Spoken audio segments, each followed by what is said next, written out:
Ang storyang ito ay pinamagatang, Nag-back out ako dahil malaki si Junjun. Short story. Simulan na natin ang kwento.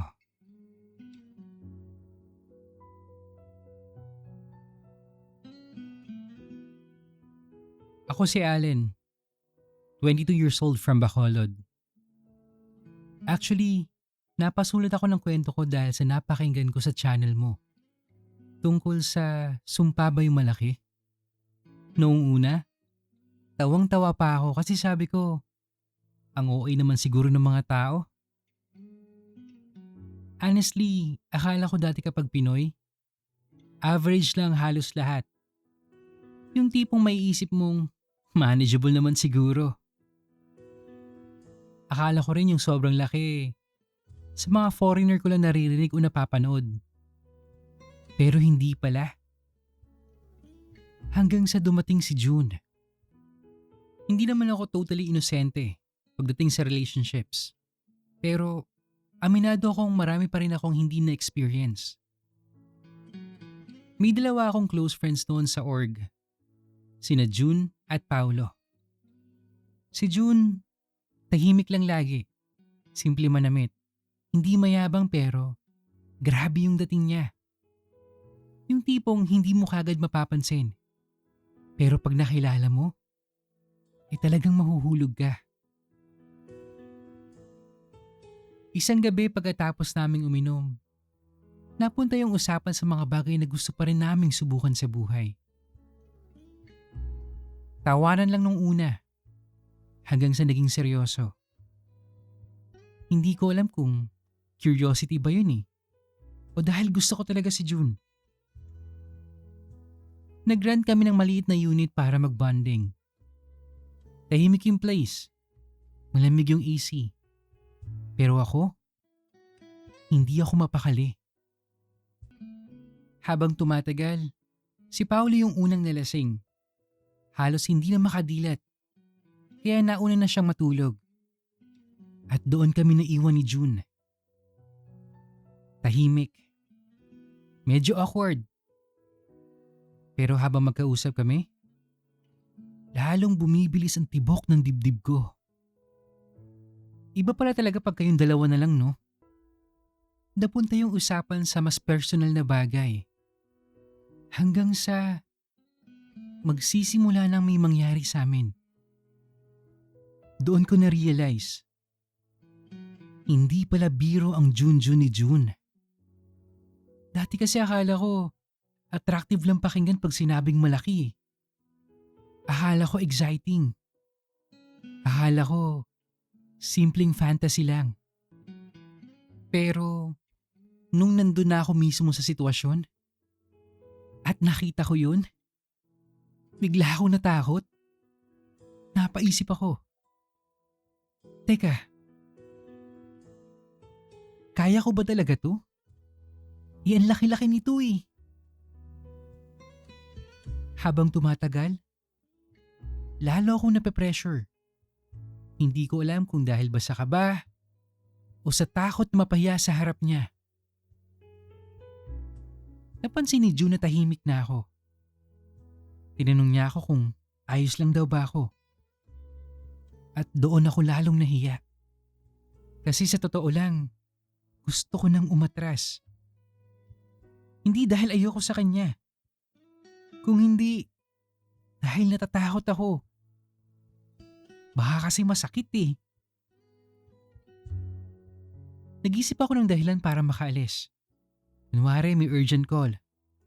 Kunwari may kailangan asikasuhin. Best actor pa yata ako nung gabing yun Pero bago ako tuluyang umalis, hinawakan ni June yung kamay ko. Tapos mahina niyang sinabi na, Allen, okay ka lang? Hindi naman natin kailangan pilitin Please stay, Allen. Don't leave. Ewan ko pero doon ako mas tinamaan. Kasi imbes na ma-offend siya, inintindi niya ako. Sir Ren, Natulog na lang kami na magkayakap buong gabi nun. At doon ko na-realize na hindi pala porkit malaki, automatic na gusto mo na kagad. Kasi pag nandun ka na mismo, sa sitwasyon na yon, mapapaisip ka rin kung ready ka na ba talaga eh. Pero isang bagay lang yung sigurado ko. Mas lalo kong nahulog kay June nung gabing yun. Lalong-lalo na nung hindi niya ako pinilit. Kayo ba? May mga bagay na akala nyo na gusto nyo pero nung nandun na kayo mismo, bigla na lang kayo kinabahan? Kasi ako, oo meron. Okay, so yan na nga po guys ang story ni Allen na pinamagatang nag-backout ako dahil kay Junjun. Asan ba kasi yan si Junjun? Pero honestly, wala namang nakakahiya dun sa ginawa mo Allen eh. Maraming tao yung confident lang habang nanonood ng mga viral videos o nagbabasa ng mga kwento online.